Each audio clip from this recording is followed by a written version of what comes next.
This is the story of a boy named Mike who learned that falling down is not failure, giving up is.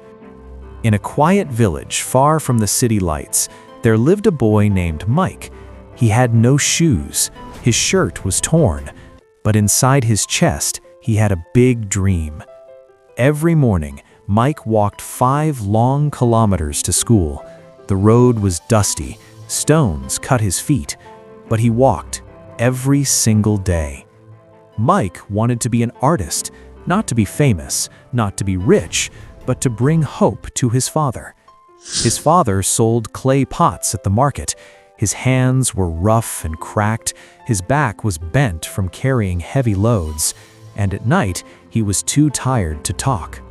Mike wanted to change that. He wanted to paint, paintings that would make people feel something beautiful. So he started practicing.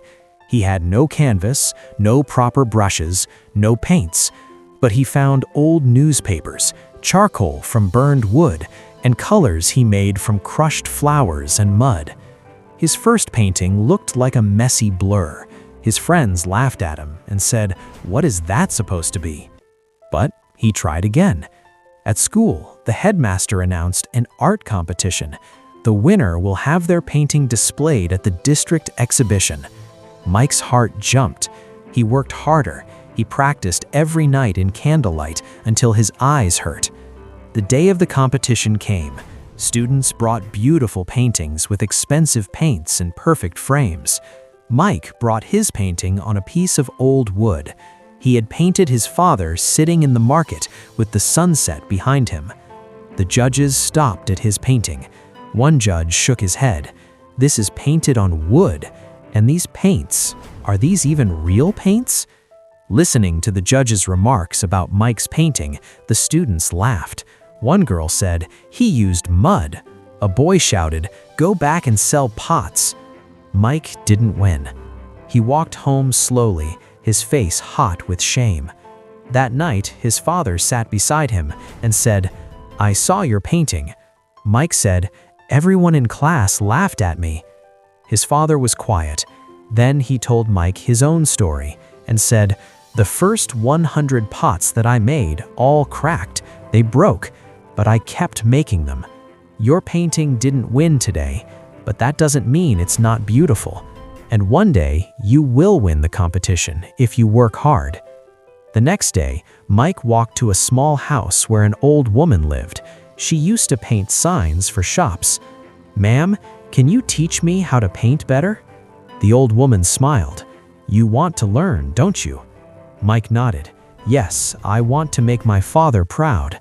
"Then come, sit, and whatever you do, don't stop trying." For weeks, Mike visited the old woman. She taught him how to mix colors, how to see light and shadow, how to paint what he felt. Then one day, the headmaster announced, "An art collector is coming to our village next month. He is looking for young artists." Mike's friend turned to him. "Mike, this is your chance. Show all of them your abilities, the ones who laughed at you before." That night, Mike worked harder than he ever had. He painted his village, the small houses, the market, the people working under the sun, and in the center, his father's hands holding a clay pot. This time, he used paints given by the old woman. The day the art collector came, students showed their paintings one by one. Then Mike carried his painting to the front. It wasn't in a fancy frame, but the painting showed something real. The art collector stared at it for a long time. "Who taught you to paint like this?" Mike swallowed. "An old woman in the village, sir."